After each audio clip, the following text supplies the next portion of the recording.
ನಮಸ್ಕಾರ ಸ್ನೇಹಿತರೆ. ಮಕರ ರಾಶಿಯವರ ರಾಶಿ ಭವಿಷ್ಯ ಹೇಗಿದೆ? ಮಕರ ರಾಶಿಯವರಿಗೆ ಭಗವಂತ ಕೊಟ್ಟಿರ್ತಕ್ಕಂಥ ಅತ್ಯದ್ಭುತವಾದಂತಹ ವರಗಳು ಯಾವುವು?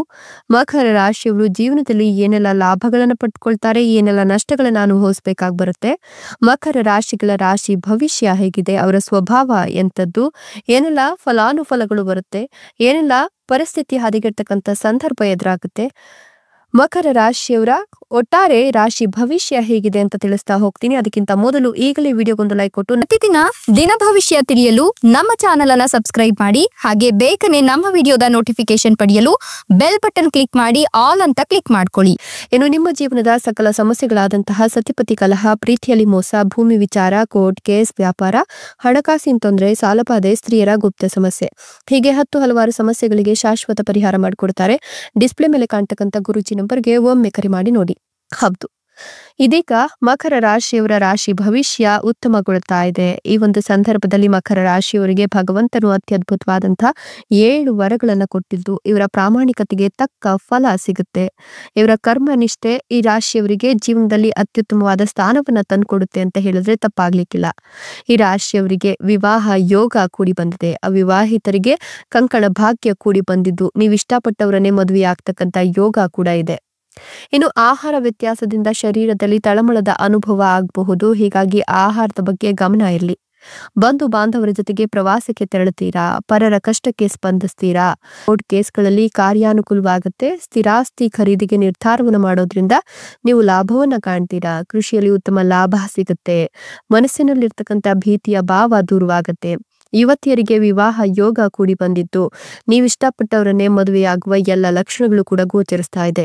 ಸಂದರ್ಶನದಲ್ಲಿ ಮಾತಿನಿಂದ ಅನರ್ಥವಾಗುತ್ತೆ. ಹೀಗಾಗಿ ಎಚ್ಚರಿಕೆಯನ್ನು ವಹಿಸೋದು ತುಂಬಾನೇ ಮುಖ್ಯ. ಸಾಧ್ಯವಾದಷ್ಟು ಸಂದರ್ಶನಗಳಲ್ಲಿ ಸೈಲೆಂಟ್ ಆಗಿದ್ರೆ ಒಳ್ಳೆಯದ್ದು. ಆಹಾರ ವ್ಯತ್ಯಾಸ ನಿಮ್ಗೆ ಸಾಕಷ್ಟು ಅನಾನುಕೂಲಗಳನ್ನು ಉಂಟು ಮಾಡುತ್ತೆ. ಹುಷಾರಾಗಿರಿ. ಐಷಾರಾಮಿ ವಸ್ತುಗಳ ಖರೀದಿಗೆ ವಿಪರೀತ ಹಣವನ್ನು ಖರ್ಚು ಮಾಡೋಕ್ ಹೋಗ್ಬೇಡಿ. ಕಾರ್ಯವೈಖರಿಯಲ್ಲಿ ಬದಲಾವಣೆ ಆಗುತ್ತೆ. ಷೇರು ವ್ಯವಹಾರದಲ್ಲಿ ಲಾಭವನ್ನ ಕಾಣ್ತೀರಾ. ದಾಂಪತ್ಯದಲ್ಲಿ ಅನ್ಯೋನ್ಯತೆ ಇರುತ್ತೆ. ಆದ್ರೂ ಕೂಡ ಮಾತಿನ ಮೇಲೆ ಹಿಡಿತಾ ಇರ್ಲಿ.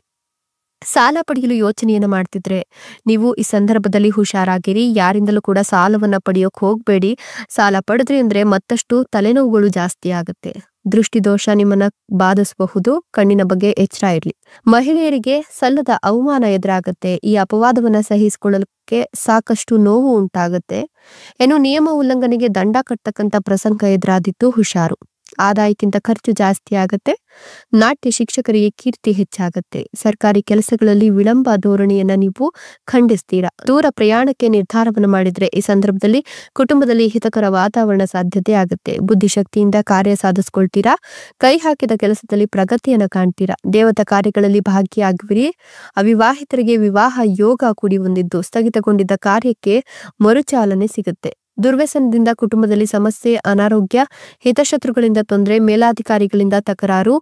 ಹಾಗಾಗಿ ಈ ಒಂದು ಸಂದರ್ಭದಲ್ಲಿ ಹುಷಾರಾಗಿರಿ. ಸಾಧ್ಯವಾದಷ್ಟು ಆಕಸ್ಮಿಕ ಖರ್ಚುಗಳನ್ನು ನಿಭಾಯಿಸ್ಕೊಳ್ಳಿ. ಕಲಾವಿದರ ಜೀವನದಲ್ಲಿ ಉತ್ತಮ ಪ್ರಗತಿ ಆಗತ್ತೆ. ಗುಪ್ತ ವಿದ್ಯೆಗಳಲ್ಲಿ ಆಸಕ್ತಿ ಹೆಚ್ಚಾಗತ್ತೆ. ಹಣದ ಅಡಚಣೆ ಎದುರಾದ್ರೂ ಕೂಡ ಆಹಾರ ಸಾಮಗ್ರಿಗಳ ವ್ಯವಹಾರದಲ್ಲಿ ಸಾಧಾರಣ ಲಾಭ ಸಿಗುತ್ತೆ. ಸಾಲಗಾರರಿಂದ ಅವಮಾನ ಆಗತ್ತೆ. ಹೀಗಾಗಿ ಉದ್ಯೋಗದಲ್ಲಿ ಬಡ್ತಿ ಸಿಗುತ್ತೆ. ಸಾಲಗಾರರು ಹುಷಾರಾಗಿ ತಮ್ಮ ಕಾರ್ಯವನ್ನ ಸಾಧಿಸ್ಕೊಳ್ತಾರೆ. ಹೀಗಾಗಿ ಸಾಲವನ್ನ ಮಾಡ್ಲಿಕ್ಕೆ ಮೊದಲು ಯೋಚಿಸಿ ನಂತರ ಸಾಲವನ್ನ ಮಾಡೋದು ಉತ್ತಮ. ಲಕ್ಷ ಆದಾಯ ತಂದ್ಕೊಡುತ್ತೆ. ಈ ಸಂದರ್ಭದಲ್ಲಿ ನಿಮ್ಗೆ ನೀವು ಈ ಒಂದು ಸಂದರ್ಭದಲ್ಲಿ ಏನೇ ಮಾಡಿದ್ರು ಕೂಡ, ನಿಮ್ಗೆ ಯಾವುದೇ ಕೆಲಸ ಕಾರ್ಯಗಳನ್ನ ಮಾಡಿದ್ರು ಕೂಡ ಆದ್ರೆ ಸಾಕಷ್ಟು ಲಾಭವನ್ನ ಕಾಣ್ತೀರಾ. ಸಾಕಷ್ಟು ಅನುಭವವನ್ನ ಕೂಡ ಪಡೆದುಕೊಳ್ತೀರಾ ಅಂತ ಹೇಳಬಹುದು. ಮಕ್ಕಳಿಲ್ಲ ಅನ್ನೋರಿಗೆ ಪುತ್ರ ಸಂತಾನ ಪ್ರಾಪ್ತಿ ಆಗುತ್ತೆ. ಈ ಸಂದರ್ಭದಲ್ಲಿ ಮಕ್ಕಳ ಯೋಗವನ್ನ ಕೂಡ ಕಂಡುಕೊಳ್ತೀರಾ. ಇನ್ನು ಕೂಡ ಮದುವೆ ಆಗಿಲ್ಲ ಅನ್ನೋರಿಗೆ ಗುರುಬಲ ಚೆನ್ನಾಗಿದೆ. ಕಂಕಣ ಭಾಗ್ಯ ಕೂಡ ಕೂಡಿ ಬಂದಿರೋದ್ರಿಂದ ಮದುವೆಯ ಮಾತುಕತೆಗಳು ಹೆಚ್ಚಾಗಬಹುದು. ಪ್ರೀತಿಯಲ್ಲಿ ನಂಬಿ ಮೋಸ ಹೋಗಿದ್ರೆ, ಜೀವನ ಸಾಕಪ್ಪ ಅಂತ ಅನ್ಸಿದ್ರೆ ಈ ಸಂದರ್ಭದಲ್ಲಿ ಆ ಪ್ರೀತಿಯಲ್ಲಿ ನಂಬಿ ಮೋಸ ಹೋದ ಕ್ಷಣಗಳನ್ನ ನೀವು ಮರೆತು ಮುಂದಿನ ಜೀವನಕ್ಕಾಗಿ ಬದುಕನ್ನ ಸವಿಸ್ತೀರಾ ಅಂತ ಹೇಳಬಹುದು. ಈ ಸಂದರ್ಭದಲ್ಲಿ ನಿಮ್ಗೆ ಹೊಸ ಅತಿಥಿಯ ಆಗಮನ ಜೀವನಕ್ಕೆ ಹೊಸ ಮೆರುಗನ್ನ ತಂದ್ಕೊಡುತ್ತೆ ಅಂತ ಹೇಳಿದ್ರೆ ತಪ್ಪಾಗ್ಲಿಕ್ಕಿಲ್ಲ. ಕುಟುಂಬ ಸದಸ್ಯರ ಒಂದು ಆಗಮನ ಮನೆಯಲ್ಲಿನ ಆಂತರಿಕ ಕಲಹಗಳನ್ನ ದೂರ ಮಾಡುತ್ತೆ. ಈ ಸಂದರ್ಭದಲ್ಲಿ ಮನೆಯವರೊಟ್ಟಿಗೆ ನೀವು ಖುಷಿಯಾಗಿ ಜೀವನವನ್ನ ಸಾಗಿಸ್ತೀರಾ. ನೆಮ್ಮದಿಯ ವಾತಾವರಣ ಸೃಷ್ಟಿಯಾಗುತ್ತೆ. ನೀವು ಹೊಸದಾಗಿ ವ್ಯಾಪಾರ ವ್ಯವಹಾರವನ್ನ ಆರಂಭ ಮಾಡಬೇಕು ಅನ್ಕೊಂಡು ಅನ್ಕೊಂಡಿದ್ರು ಕೂಡ ಈ ಸಂದರ್ಭದಲ್ಲಿ ಆರಂಭ ಮಾಡಿ ಅದರಿಂದ ಸಾಕಷ್ಟು ಪ್ರಯೋಜನಗಳನ್ನ ಕಂಡುಕೊಳ್ತೀರಾ. ಇನ್ನು ಈ ಸಂದರ್ಭದಲ್ಲಿ ಮಕ್ಕಳು ವಿದ್ಯಾಭ್ಯಾಸದಲ್ಲಿ ಪ್ರಗತಿಯನ್ನ ಕಾಣೋದ್ರ ಜೊತೆಗೆ ಮಕ್ಕಳಿಗೆ ವಿದ್ಯಾಭ್ಯಾಸವನ್ನು ವಿದೇಶದಲ್ಲಿ ಕೊಡಿಸಬೇಕು ಅನ್ನೋ ನಿಮ್ಮ ಕನಸು ಅಥವಾ ಗುರಿ ಏನಿರುತ್ತೆ ಆ ಗುರಿಯನ್ನು ಸಾಧಿಸುವಲ್ಲಿ ಮಕ್ಕಳು ಯಶಸ್ವಿ ಆಗ್ತಾರೆ ಅಂತ ಹೇಳಿದ್ರೆ ಅತಿಶಯೋಕ್ತಿ ಆಗ್ಲಿಕ್ಕಿಲ್ಲ.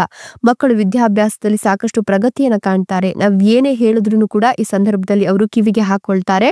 ಹೀಗಾಗಿ ಈ ರಾಶಿಯವರಿಗೆ ಇದು ಅದ್ಭುತವಾದಂತಹ ಸಮಯ ಅಂತ ಹೇಳಿದ್ರೆ ತಪ್ಪಾಗ್ಲಿಕ್ಕಿಲ್ಲ. ನೀವು ವಿಜಯ ಮುಹೂರ್ತವನ್ನ ಫಿಕ್ಸ್ ಮಾಡ್ಕೊಂಡಿದ್ದೀರಾ ಅಂತಲೇ ಅರ್ಥ. ಈ ಸಂದರ್ಭದಲ್ಲಿ ನೀವು ಯಾವುದೇ ಕೆಲಸ ಕಾರ್ಯಗಳಿಗೆ ಕೈ ಹಾಕಿದ್ರು ಕೂಡ ವಿಜಯ ನಿಮ್ಮದೇ ಅಂತ ಹೇಳಬಹುದು.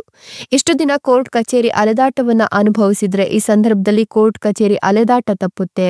ಬ್ಯಾಂಕಿಂಗ್ ಕ್ಷೇತ್ರದಲ್ಲೂ ಕೂಡ ಯಶಸ್ಸನ್ನ ಕಾಣ್ತೀರಾ. ಇನ್ನು ಕೂಡ ಈ ಸಂದರ್ಭದಲ್ಲಿ ಸಾಕಷ್ಟು ನೋವುಗಳನ್ನ ಅನುಭವಿಸಿದೀವಿ, ನಮ್ಮ ಜೀವನದಲ್ಲಿ ಯಾವುದು ಕೂಡ ಸರಿ ಇಲ್ಲ ಅನ್ನೋರಿಗೂ ಕೂಡ ಈ ಸಂದರ್ಭ ಬಹಳಷ್ಟು ಸುಸಂದರ್ಭವಾಗಿದ್ದು ನೀವ್ ಏನ್ ಅಂದ್ಕೊಳ್ತೀರಲ್ಲ ಅದೆಲ್ಲವೂ ಕೂಡ ಆಗ್ತಾ ಹೋಗುತ್ತೆ. ಆದ್ರೆ ಇದಕ್ಕೆ ತಾಳ್ಮೆ ಅವಶ್ಯಕ, ಹಾಗೆ ನಿಮ್ಮ ಕಠಿಣ ಪರಿಶ್ರಮ ಕೂಡ ಮುಖ್ಯವಾಗುತ್ತೆ. ಮನೆಯಲ್ಲಿ ಒಂದಷ್ಟು ಶುಭ ಕಾರ್ಯಗಳು ನಡೆಯೋದ್ರಿಂದ ಬಂಧು ಬಾಂಧವರ ಸ್ನೇಹಿತರ ಒಂದು ಆಗಮನ ಮನೆಗೆ ಒಂದು ರೀತಿಯ ಪಾಸಿಟಿವ್ ವೈಬ್ಸ್ ಅನ್ನ ತಂದ್ಕೊಡುತ್ತೆ. ಹೊಸ ಮನೆ ಅಥವಾ ವಾಹನ ಖರೀದಿಯ ಯೋಗ ಕೂಡ ನಿಮ್ಗೆ ಇರೋದ್ರಿಂದ ಈ ಸಂದರ್ಭದಲ್ಲಿ ನೀವು ಯಾವುದಾದ್ರೂ ಒಂದು ಯೋಗವನ್ನ ಅನುಭವಿಸ್ತೀರಾ ಅಂತ ಹೇಳಬಹುದು. ಹೊಸ ಮನೆ ಖರೀದಿ ನಿಮ್ಮ ಮನೆಯಲ್ಲಿ ಸಕಾರಾತ್ಮಕ ಎನರ್ಜಿ ತುಂಬುವಂತೆ ಮಾಡುತ್ತೆ. ವಾಹನ ಅಥವಾ ಆಸ್ತಿ ಖರೀದಿ ನಿಮ್ಮ ಜೀವನಕ್ಕೆ ಮತ್ತೊಂದು ಉತ್ಸಾಹವನ್ನ ನೀಡುತ್ತೆ ಅಂತ ಹೇಳಬಹುದು. ಮಕ್ಕಳಿಂದ ಶುಭ ಸುದ್ದಿ ಕೇಳ್ತೀರಾ. ಜೊತೆಗೆ ಮಕ್ಕಳ ವಿದ್ಯಾಭ್ಯಾಸದ ಪ್ರಗತಿ ಸಮಾಜದಲ್ಲಿ ನಿಮ್ಮ ಉನ್ನತ ಸ್ಥಾನಮಾನ ಪ್ರತಿಷ್ಠೆಯ ಹೆಚ್ಚಳಕ್ಕೆ ಕಾರಣವಾಗ್ತಾ ಹೋಗುತ್ತೆ. ನೀವು ನಿಮ್ಮ ಬಹುದೊಡ್ಡ ಕನಸೊಂದನ್ನ ಈ ಸಂದರ್ಭದಲ್ಲಿ ನನಸು ಮಾಡ್ಕೊಳ್ತೀರಾ. ವಿದೇಶಿ ಪ್ರಯಾಣದ ಸಂಪೂರ್ಣ ಜವಾಬ್ದಾರಿಯನ್ನ ನಿಮ್ಮ ಆಪ್ತರು ವಹಿಸ್ಕೊಳ್ತಾರೆ ಅಂತ ಹೇಳಿದ್ರೆ ತಪ್ಪಾಗ್ಲಿಕ್ಕಿಲ್ಲ. ಮಕ್ಕಳ ಜೊತೆಗೆ ನೀವು ಕೂಡ ವಿದ್ಯಾಭ್ಯಾಸದಲ್ಲಿ ಪ್ರಗತಿಯನ್ನ ಸಾಧಿಸತಕ್ಕಂತ ಮಕ್ಕಳ ಖುಷಿಯೊಟ್ಟಿಗೆ ನೀವು ವಿದೇಶಿ ಪ್ರಯಾಣವನ್ನು ಮಾಡಬೇಕು ಅನ್ನೋ ನಿಮ್ಮ ಕನಸನ್ನ ಕೂಡ ನನಸು ಮಾಡ್ಕೊಳ್ತೀರಾ. ಒಂದೇ ಕಲ್ಲಿನಲ್ಲಿ ಎರಡು ಹಕ್ಕಿಗಳು ಎಂಬಂತೆ ಮಕ್ಕಳ ವಿದ್ಯಾಭ್ಯಾಸದ ಜೊತೆಗೆ ನಿಮ್ಮ ಪ್ರವಾಸದ ಖರ್ಚು ವೆಚ್ಚಗಳು ಕೂಡ ಮುಗಿದು ಹೋಗುತ್ತೆ. ಇದಕ್ಕೆ ಒಂದಷ್ಟು ಪ್ರಭಾವಿಗಳ ಸಹಕಾರ, ಸಲಹೆ, ಸೂಚನೆ ಎಲ್ಲವೂ ಕೂಡ ಸಿಗ್ತಾ ಹೋಗುತ್ತೆ ಅಂತ ಹೇಳಿದ್ರೆ ಅತಿಶಯೋಕ್ತಿ ಆಗ್ಲಿಕ್ಕಿಲ್ಲ. ಈ ಒಂದು ಸಂದರ್ಭದಲ್ಲಿ ನೀವೇನಾದ್ರೂ ಹೊಸ ಕ್ಷೇತ್ರದಲ್ಲಿ ಹೂಡಿಕೆಯನ್ನು ಮಾಡಬೇಕು ಅನ್ಕೊಂಡ್ರೆ ಆ ಒಂದು ಕ್ಷೇತ್ರದಲ್ಲಿ ಹೂಡಿಕೆಯನ್ನು ಮಾಡೋದ್ರಿಂದ ಸಾಕಷ್ಟು ಲಾಭ ಸಿಗುತ್ತೆ, ಸಾಕಷ್ಟು ಪ್ರಗತಿಯನ್ನ ಕೂಡ ಕಾಣ್ತೀರಾ ಅಂತ ಹೇಳಬಹುದು. ಇನ್ನು ಈ ಸಂದರ್ಭದಲ್ಲಿ ನೀವು ನಿಮ್ಮ ತಂದೆ ತಾಯಿಗಳ ಆರೋಗ್ಯದ ಕಡೆ ಗಮನವನ್ನ ಹರಿಸಬೇಕಾಗುತ್ತೆ. ಇಲ್ಲವಾದ್ರೆ ತಂದೆ ತಾಯಿಗಳ ಆರೋಗ್ಯ ಹದಗೆಡ್ತಕ್ಕಂಥ ಸಂದರ್ಭ ಹೆಚ್ಚಿಗೆ ಇದೆ. ಇನ್ನು ಈ ಒಂದು ಸಂದರ್ಭದಲ್ಲಿ ನೀವು ಮನೆಯಲ್ಲಿ ಸರ್ವ ಸಿದ್ಧತೆಗಳನ್ನ ಮಾಡ್ಕೊಂಡಿದ್ರೆ ಆ ಒಂದು ಸರ್ವ ಸಿದ್ಧತೆಗಳ ಪ್ರತಿಫಲ ಹಬ್ಬದ ಸಂದರ್ಭಗಳಲ್ಲಿ ಈಡೇರುತ್ತೆ ಅಂತ ಹೇಳಿದ್ರೆ ತಪ್ಪಾಗ್ಲಿಕ್ಕಿಲ್ಲ. ಈ ಒಂದು ಸಂದರ್ಭದಲ್ಲಿ ನೀವೇನೇ ಹೊಸದಾಗಿ ಕೆಲಸ ಕಾರ್ಯಗಳನ್ನ ಆರಂಭ ಮಾಡಬೇಕು ಅನ್ಕೊಂಡಿದ್ರು ಕೂಡ ಇಷ್ಟ ದೇವರಿಗೆ ಅಥವಾ ಮನೆಯ ದೇವರಿಗೆ ನೀವು ಪೂಜೆಯನ್ನ ಸಲ್ಲಿಸಿ ನಂತರ ಆರಂಭ ಮಾಡೋದ್ರಿಂದ ಸಿಕ್ಕಾಪಟ್ಟೆ ಲಾಭ ಸಿಗುತ್ತೆ. ನಿಮ್ಮ ಆದಾಯ ದುಪ್ಪಟ್ಟಾಗ್ತಾ ಹೋಗುತ್ತೆ. ನಿಮ್ಮ ವ್ಯಾಪಾರ ವ್ಯವಹಾರ ವರ್ಷದಿಂದ ವರ್ಷಕ್ಕೆ ಹೆಚ್ಚಿನ ಪ್ರಗತಿಯನ್ನ ಕಾಣ್ತಾ ಹೋಗುತ್ತೆ ಅಂತ ಹೇಳಬಹುದು. ಮಕ್ಕಳಿಲ್ಲದೆ ಇರೋರಿಗೆ ಸಂತಾನ ಭಾಗ್ಯ ಇದೆ. ಪ್ರೀತಿ ಇತ್ಯಾದಿ ಜೀವನದಲ್ಲಿ ಯಶಸ್ಸನ್ನ ಕಾಣ್ಬೇಕು, ಸಮೃದ್ಧಿಯನ್ನ ಕಾಣ್ಬೇಕು ಅನ್ಕೊಂಡಿರೋರಿಗೆ ಈ ಸಂದರ್ಭದಲ್ಲಿ ಎಲ್ಲವೂ ಕೂಡ ಸಿಗ್ತಾ ಹೋಗುತ್ತೆ. ಆದ್ರೆ ಇದೆಲ್ಲದಕ್ಕೂ ಕಠಿಣ ಪರಿಶ್ರಮ ಅತ್ಯಗತ್ಯ ಅನ್ನೋದನ್ನ ಮರೆಯೋಕೆ ಹೋಗ್ಬೇಡಿ. ನೀವೇನೇ ಮಾಡಿದ್ರು ಕೂಡ ಅದಕ್ಕಿಂತ ಮೊದಲು ಇಷ್ಟ ದೇವರಿಗೆ ಪೂಜೆ ಪುನಸ್ಕಾರಗಳನ್ನ ಸಲ್ಲಿಸೋದನ್ನ ಮರಿಬೇಡಿ. ಇದೆಲ್ಲವೂ ಕೂಡ ಮಕರ ರಾಶಿಯವರಿಗೆ ಭಗವಂತ ಕೊಟ್ಟಿರ್ತಕ್ಕಂಥ ಅತ್ಯದ್ಭುತವಾದಂತಹ ವರಗಳಾಗಿದೆ. ಧನ್ಯವಾದಗಳು.